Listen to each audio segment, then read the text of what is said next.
গত ১৭ বছর থেকে বাংলাদেশ জাতীয়তাবাদী দল বিএনপি স্বপ্ন দেখে আসছে রাষ্ট্র ক্ষমতায় গিয়ে রাষ্ট্র শাসন করার।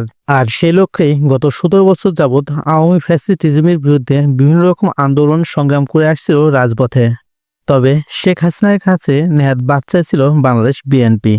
সে কারণেই বাংলাদেশ জাতীয়তাবাদী দল বিএনপির কোনো আন্দোলন সেভাবে সফল হতে দেখা যায়নি গত ১৭ বছরে।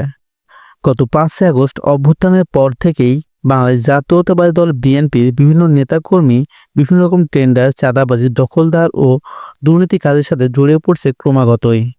তবে বিএনপির রাষ্ট্র ক্ষমতায় যাওয়ার স্বপ্নটা হয়তো স্বপ্নই থেকে যাবে, কেননা গতকাল জাতীয় শহীদ মিনারের পাদদেশে মার্চ ফর ইউনিটি অনুষ্ঠান পরিচালনা করে বৈষম্যবিরোধী ছাত্র আন্দোলন।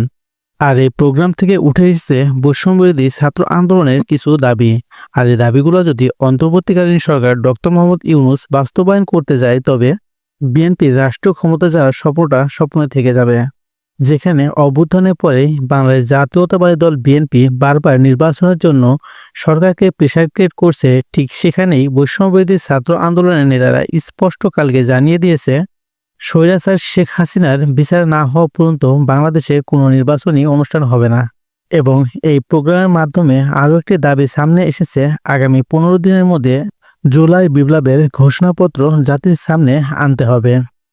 এ বিষয়ে অন্তর্বর্তীকালীন সরকারের প্রেস উইং জানিয়েছে, জাতির আকাঙ্ক্ষাকে মাথায় রেখে সমস্ত দলের ঐক্যমতের ভিত্তিতেই জুলাই বিপ্লবের ঘোষণাপত্র প্রস্তুত করার নির্দেশ দিয়েছে অন্তর্বর্তীকালীন সরকারের প্রধান ডক্টর মোহাম্মদ ইউনূস।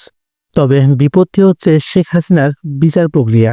যেহেতু বৈষম্যবিরোধী ছাত্র আন্দোলনের নেতারা স্পষ্টভাবে জানিয়ে দিয়েছে, গণহত্যার দায়ে জড়িত শেখ হাসিনার বিচার না হওয়া পর্যন্ত বাংলাদেশে কোনো নির্বাচন অনুষ্ঠিত হতে দেবে না। কেননা শেখ হাসিনার বিচার প্রক্রিয়া একটি লম্বা সময়ের বিষয়। যদি আগামী ২ বছর শেখ হাসিনার বিচার প্রক্রিয়া স্থগিত থাকে এবং অন্তর্বর্তীকালীন সরকার ডক্টর মোহাম্মদ ইউনূস রাষ্ট্রীয় ক্ষমতায় থাকে, তবে এটা বিএনপির জন্য অশনি সংকেত।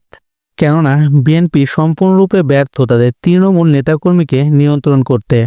বিএনপির তৃণমূল নেতাকর্মীরা দিন দিন বিভিন্ন রকম অপকর্মের সাথে জড়িয়ে পড়ছে, যার ফলশ্রুতিতে দলের ভাবমূর্তি নষ্ট হওয়ার সাথে সাথে হারছে জনগণের মন থেকে গ্রহণযোগ্যতা। বিএনপি ক্ষমতায় না যাইতে বিভিন্ন রকম অপকর্ম, টেন্ডারবাজি সহ এলাকায় প্রভাব বিস্তার নিয়ে ২ গ্রুপের সংঘর্ষে ককটেল বিস্ফোরণ পর্যন্ত ঘটাচ্ছে। ক্ষমতায় না যেতে যদি বিএনপির নেতাকর্মীরা এলাকায় ককটেল বিস্ফোরণ ঘটায়, তবে ক্ষমতায় গেলে বিএনপির নেতাকর্মীরা কি করতে পারে সেটা আর ভাবার অপেক্ষা রাখে না জনগণের মনে।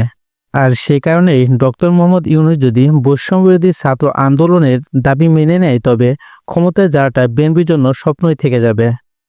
আপনি কি চান? আপনি কি চান বাংলাদেশ জাতীয়তাবাদী দল বিএনপি আগামী জাতীয় সংসদ নির্বাচনের মাধ্যমে জনগণের মেন্টেন নিয়ে রাষ্ট্র ক্ষমতায় আসুক, না আওয়ামী লীগ এবং বিএনপি বাদে তৃতীয় কোনো শক্তিকে বাংলাদেশের রাষ্ট্র ক্ষমতায় দেখতে চান? আপনার মূল্যবান মতামতটি কমেন্ট বক্সে জানান।